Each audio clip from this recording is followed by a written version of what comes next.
สวนเฮาก็รู้สึกว่ามีความเขียวเพิ่มขึ้นมาอีกเนื่องจากช่วงเช้าเขาก็ได้ลดพักด้วยในการผสมน้ำหมักชีวภาพเพิ่มสารหน้าสร้างเม็ดสีเพิ่มความเขียวของใบแล้วก็เพิ่มความอวบกรอบของลำต้นแล้วก็ก้าน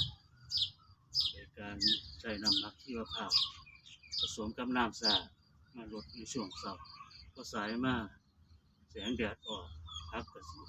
สังเคราะห์แสงดูดซับสารอาหารขึ้นมาสังเคราะห์แสงกับแสงแดดพักก็เลยมา